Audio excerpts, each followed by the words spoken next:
그날 이후 아내의 핸드폰은 항상 뒤집혀 있었다. 액정이 바닥을 향해 엎드린 그 작은 기계가 마치 무언가 숨기고 있는 비밀스러운 짐승처럼 느껴지기 시작한 것은 아주 사소한 우연 때문이었다. 평생을 내 곁에서, 내 뒤에서, 내 앞을 가로막으며 살았던 아내였다. 40년이라는 세월은 결코 짧은 것이 아니다. 그 세월 동안 우리는 서로의 숨소리만 들어도 무엇을 원하는지, 어디가 아픈지를 알아차릴 수 있다고 믿었다. 그런데 그 믿음이 모래성처럼 무너지기 시작한 건 아내가 퇴근한 나를 향해 짓던 미소가 아주 찰나의 순간, 낯선 이의 것을 훔쳐보듯 흔들렸던 그날 밤이었다. 나는 은퇴했다. 35년간 몸담았던 공장에서 짐을 싸서 나오던 날, 나는 내가 세상의 모든 짐을 내려놓았다고 생각했다. 이제는 아침 일찍 일어나 넥타이를 조일 필요도, 상사의 눈치를 보며 억지 웃음을 지을 필요도 없었다. 집이라는 안식처, 그리고 나를 기다려줄 아내와 자식들이 있었기에 나의 은퇴는 훈장 같은 것이었다. 하지만 은퇴는 나에게 자유가 아닌 지독한 관찰자의 눈을 선물했다. 갈 곳 없는 시선은 자꾸만 집안의 공백을 메우려 애썼고 그 시선은 자연스럽게 아내의 일상으로 향했다. 아내는 평소와 다름없었다. 아침이면 여전히 된장찌개 냄새를 피워올렸고 빨래 건조대에는 정갈하게 마른 수건들이 걸려 있었다. 하지만 무언가 변했다. 아내의 옷장 깊숙한 곳에서 맡아지는 낯선 향수 냄새, 그것은 내가 선물했던 은은한 꽃향기가 아니었다. 조금 더 진하고 조금 더 자극적이며 왠지 모르게 밤의 습기를 머금은 듯한 향기였다. 나는 코끝을 찡긋거리며 그 냄새를 무시하려 애썼다. 나이가 들어 후각이 예민해진 탓이겠지, 새로 산 핸드크림 냄새겠지라며 스스로를 다독였다. 하지만 뒤집힌 핸드폰은 매일 밤 나를 괴롭혔다. 거실 소파 위에 놓인 아내의 핸드로 알림이 울릴 때마다 나는 숨을 죽였다. 짧은 진동, 그리고 어둠 속에서 반짝이는 빛. 아내는 그 빛을 확인하기 위해 급히 몸을 움직였고 확인이 끝나면 마치 아무 일도 없었다는 듯 다시 핸드폰을 뒤집어 놓았다. 그 뒤집힌 동작이 마치 나를 향한 거부처럼 느껴졌다. 나는 거실 불을 끄고 침실로 들어갔지만 어둠 속에서 내 눈은 아내의 등 뒤를 쫓고 있었다. 40년의 신뢰가 의심이라는 작은 균열을 통해 스며들고 있었다. 나는 거울 속에 나를 보았다. 희끗해진 머리카락, 깊게 파인 주름, 그리고 초라해진 어깨. 나는 가족을 위해 내 청춘을 다 바쳤다. 자식들을 대학에 보내고 번듯한 집을 마련하고 아내의 노후를 걱정하며 살아온 세월이었다. 그런데 왜 내 인생의 황혼기에 이런 불길한 예감이 나를 짓누르는 것일까? 나는 차마 아내에게 물을 수 없었다. 질문을 던지는 순간 내가 믿어온 나의 우주가 산산조각 날 것 같았기 때문이다. 나는 그저 침묵하며 아내의 뒤집힌 핸드폰이 다시 한번 진동하기를 기다리는 비겁한 관찰자로 남기로 했다. 의심은 독버섯과 같아서 한번 뿌리를 내리면 걷잡을 수 없이 번져나간다. 나는 며칠 동안 아내의 외출 시간을 체크하기 시작했다. 예전에는 동네 문화센터나 친구들을 만난다고 하면 늘 정해진 시간 안에 돌아오던 사람이었다. 그런데 어느 순간부터 아내의 귀가 시간은 불규동적이었다. 저녁 식사 시간은 점점 늦어졌고 가끔은 아예 저녁을 먹지 않고 들어오는 날도 생겼다. 오늘 왜 이렇게 늦었어? 저녁 차려놓고 기다렸잖아. 나는 최대한 담담하게 아무렇지 않은 척 물었다. 하지만 내 목소리 끝에는 미세한 떨림이 섞여 있었다. 아내는 현관에서 구두를 벗으며 무심하게 대답했다. 아, 친구들이랑 차 한잔하느라 좀 늦었어. 당신은 왜 이렇게 일찍 자려고 해? 아직 저녁 시간도 안 됐는데? 아내의 대답은 너무나 매끄러웠다. 마치 미리 연습이라도 한 것처럼 자연스러웠다. 하지만 나는 보았다. 아내가 가방을 내려놓으며 아주 잠깐 핸드폰을 확인하기 위해 손을 뻗는 그 찰나의 망설임을. 그리고 아내의 뺨에 어린 묘한 상기됨을. 그것은 피곤한 일상을 보낸 사람의 얼굴이 아니라 무언가 설레는 일을 겪고 돌아온 사람의 얼굴이었다. 나는 그날 밤 아내가 잠든 후 거실로 나와 아내의 가방을 살며시 살펴봤다. 심장이 터질 듯이 뛰었다. 40년을 함께한 아내의 사생활을 몰래 훔쳐본다는 죄책감이 나를 짓눌렀지만 멈출 수 없었다. 가방 안에는 영수증 몇 장과 립스틱, 그리고 작은 화장품 파우치가 들어있었다. 그런데 영수증 하나가 내 눈길을 끌었다. 어느 분위기 좋은 카페의 결제 내역. 시간은 아내가 친구와 차를 마셨다고 말한 바로 그 시간이었다. 문제는 그 영수증 옆에 끼워져 있던 작은 초콜릿 상자였다. 2인용으로 포장된 아주 고급스러운 초콜릿. 나는 식탁 의자에 주저앉았다. 차를 마시러 가서 왜 2인용 초콜릿을 샀을까? 친구와 나누기 위해서였을까? 아니면 누군가에게 주기 위해서였을까? 생각은 꼬리에 꼬리를 물고 나를 괴롭혔다. 나는 아내의 핸드폰을 보고 싶었다. 그 액정 아래 숨겨진 문자 메시지들을 보고 싶었다. 하지만 나는 차마 손을 뻗지 못했다. 만약 내가 확인한 진실이 내가 감당할 수 없는 것이라면 나는 남은 생을 어떻게 살아야 할까? 나는 어둠 속에서 홀로 젖은 눈을 닦아냈다. 배신감은 아직 실체가 없었지만 불신은 이미 내 영혼을 잠식하고 있었다.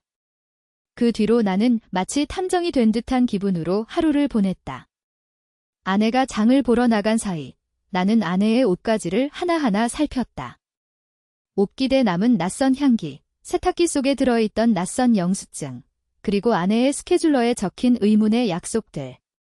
나는 점점 더 깊은 늪으로 빠져들고 있었다.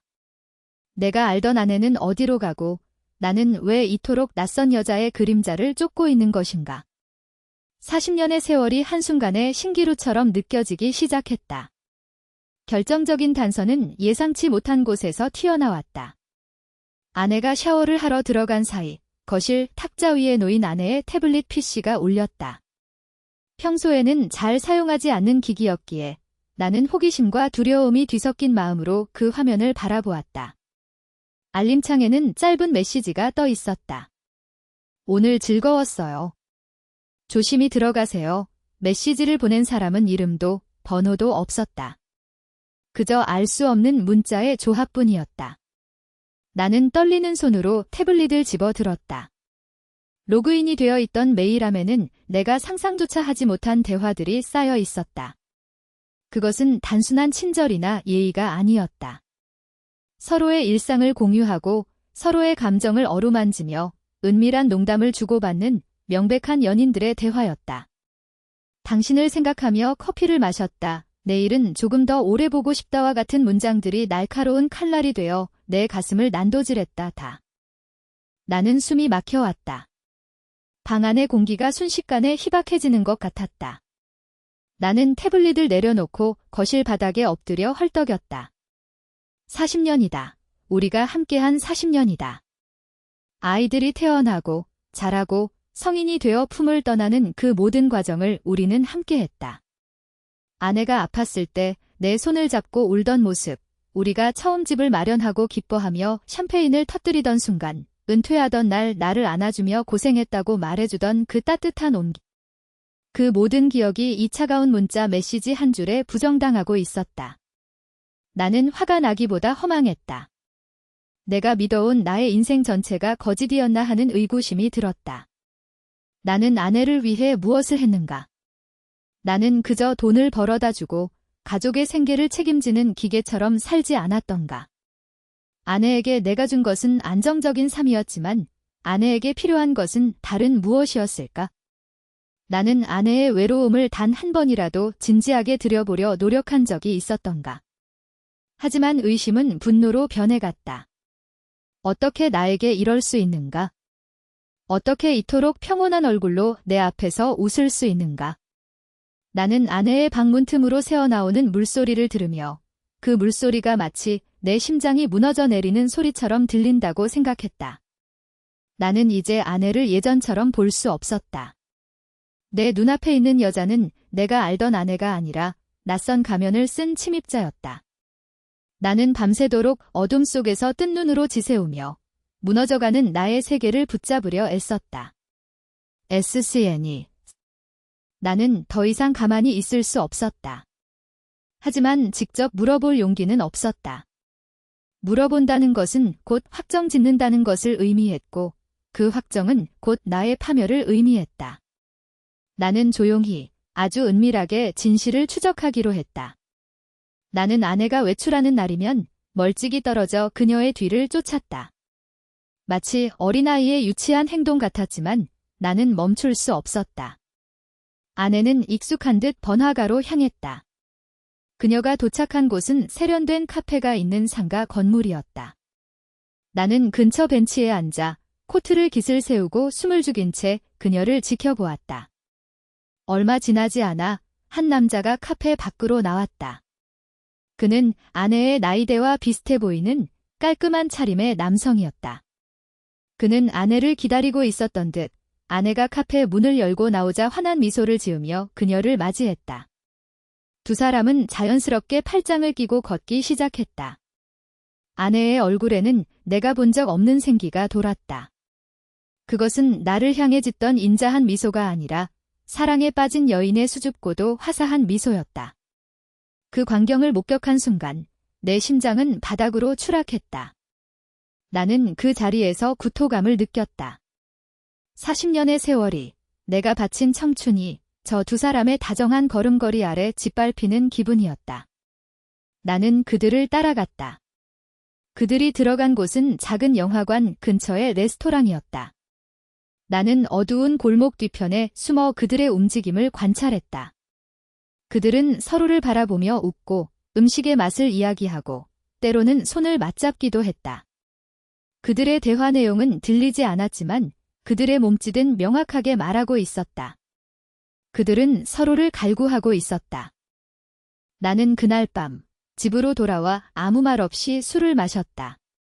독한 위스키가 목구켜를 타고 내려가며 내 속을 태웠다. 눈물이 나왔다.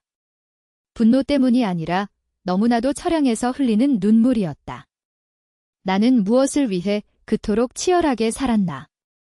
내가 지키려 했던 이 가정은, 내가 쌓아 올린 이 성벽은 대체 무엇이었나. 아내의 배신은 단순한 외도가 아니었다. 그것은 나의 존재 가치에 대한 부정이었다. 나는 거울 속에서 낯선 노인을 발견했다. 눈빛은 죽어있고 영혼은 텅 빈, 그저 생존만을 이어가는 껍데기뿐인 남자. SCN이 시간이 흐를수록 나는 더 깊은 진실을 갈망하게 되었다. 나는 아내의 일기장을 찾아보기로 결심했다. 아내는 늘 일기를 써왔다. 그 일기장에는 우리가 함께한 세월의 기록이 담겨 있을 것이라 믿었다. 하지만 일기장을 펼친 순간 나는 또 다른 충격에 휩싸였다. 일기장에는 내가 알지 못했던 아내의 고독이 빼곡히 적혀 있었다. 남편은 오늘도 늦었다. 그는 집에 오면 잠만 잔다.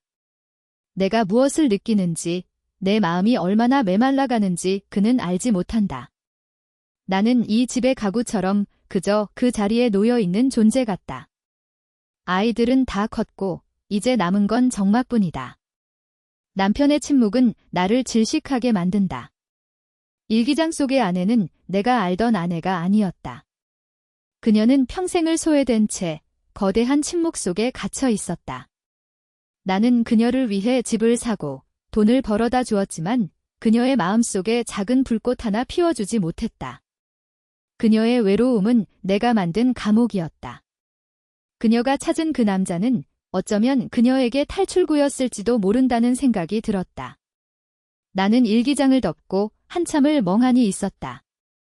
배신감 뒤에 숨겨져 있던 아내의 슬픔이 나를 덮쳤다.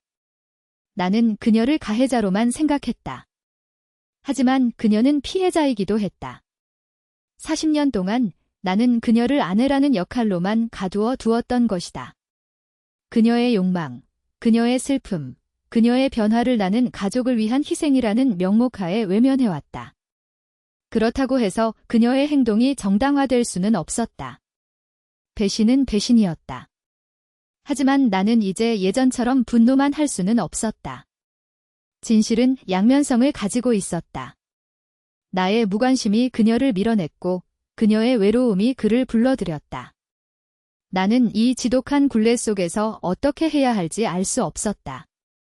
나는 아내를 미워해야 하는가, 아니면 가여워해야 하는가?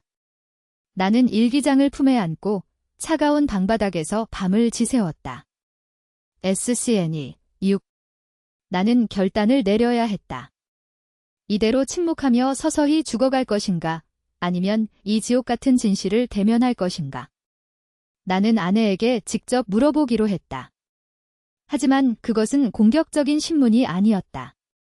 나는 우리가 왜 여기까지 왔는지, 우리가 무엇을 놓쳤는지 묻고 싶었다. 어느 토요일 오후, 햇살이 거실 깊숙이 들어오던 평화로운 시간이었다. 나는 아내에게 차를 내어놓고 자리에 앉았다. 아내는 평소와 다름없는 모습으로 차를 마시고 있었다. 나는 떨리는 손으로 찻잔을 내려놓으며 입을 열었다. 당신, 요즘 많이 외로웠나 봐. 아내의 움직임이 멈췄다. 찻잔이 받침대에 닿는 소리가 유난히 크게 들렸다. 아내는 나를 바라보지 않았다. 대신 창밖에 흔들리는 나뭇잎을 응시했다. 무슨 소리를 하는 거야, 당신?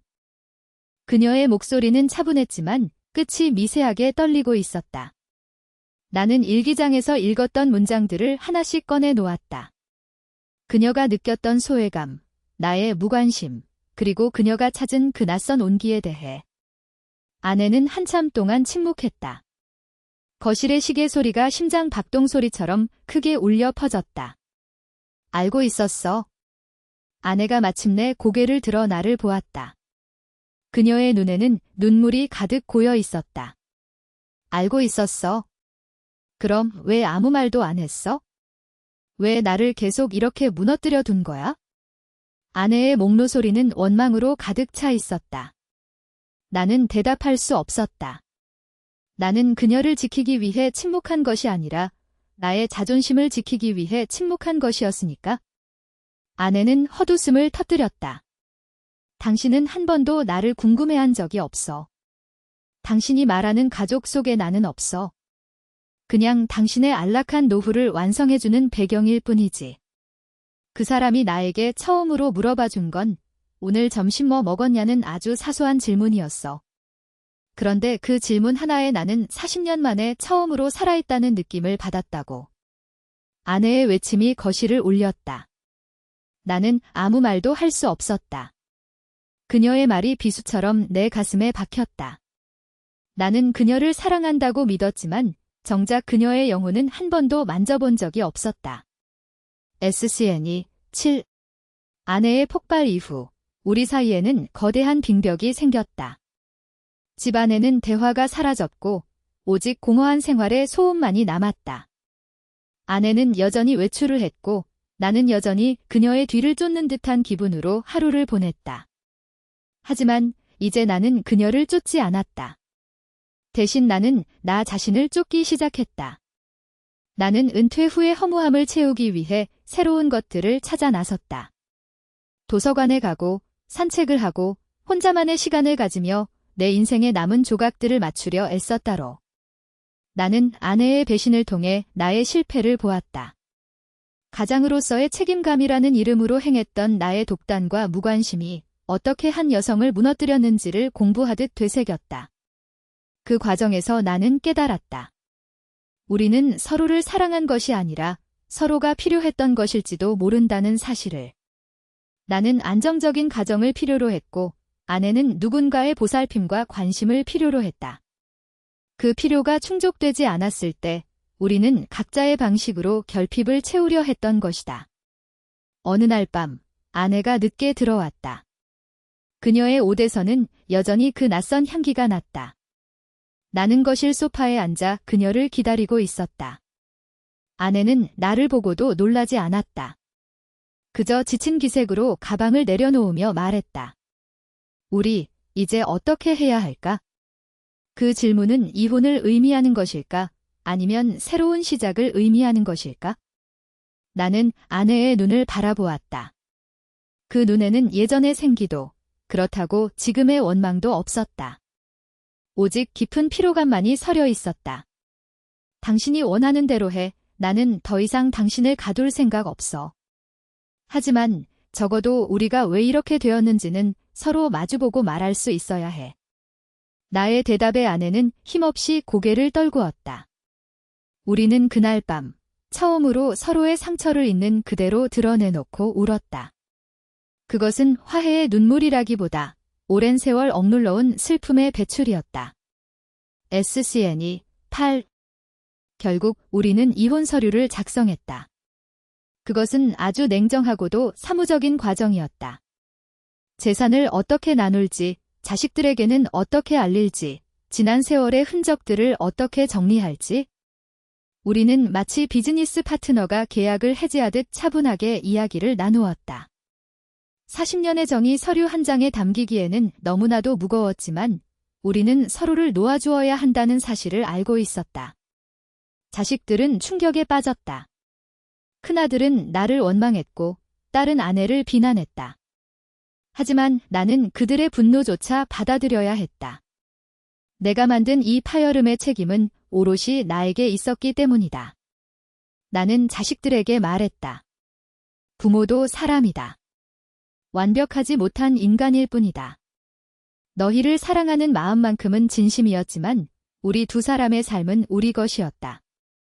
집을 정리하는 날 나는 아내와 함께 텅 빈 거실을 둘러보았다. 우리가 함께 채워 넣었던 가구들, 아이들의 흔적이 남은 벽지, 우리가 함께 웃고 울었던 그 공간들. 모든 것이 낯설게 느껴졌다. 아내는 짐을 챙겨 먼저 문을 나섰다. 그녀의 뒷모습은 작고 초라해 보였지만 동시에 묘하게 자유로워 보였다. 나는 혼자 남겨진 집에서 아내의 흔적을 지워나갔다.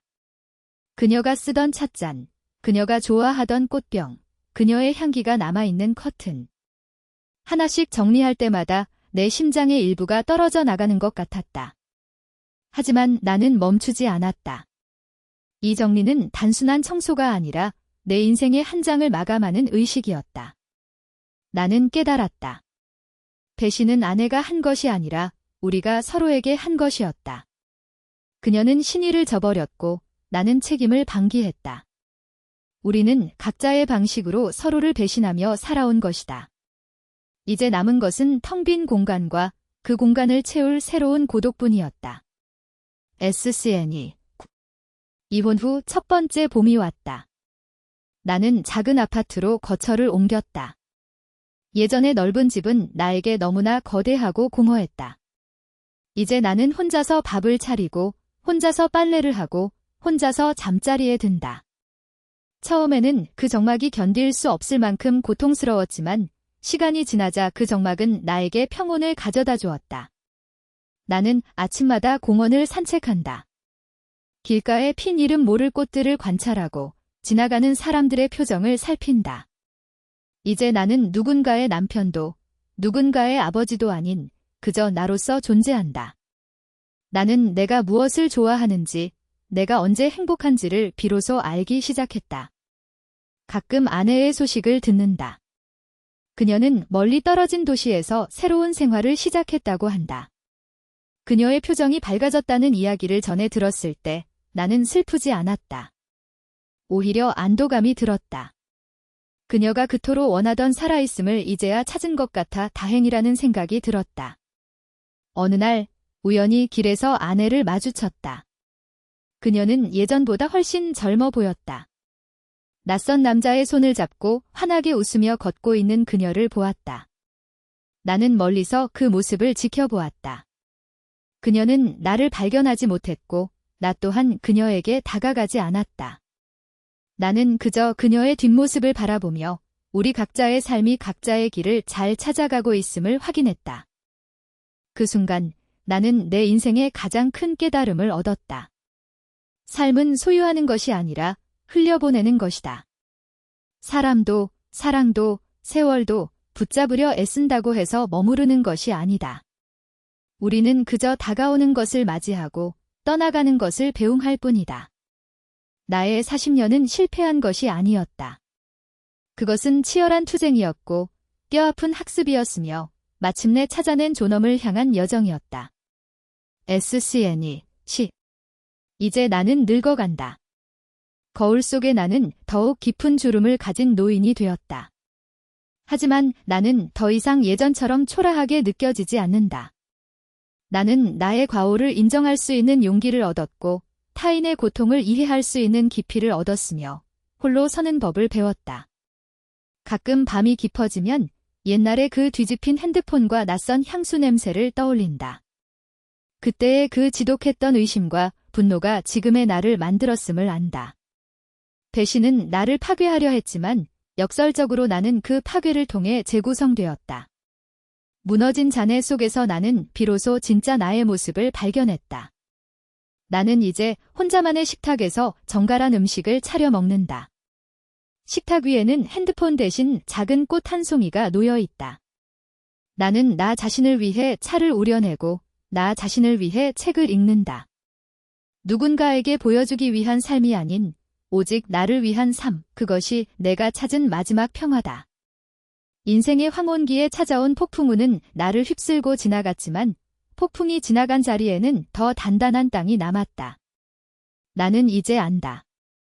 진정한 존엄은 타인과의 관계에서 오는 것이 아니라 자신의 상처를 직시하고 그것을 품어 안을 수 있는 힘에서 온다는 것을.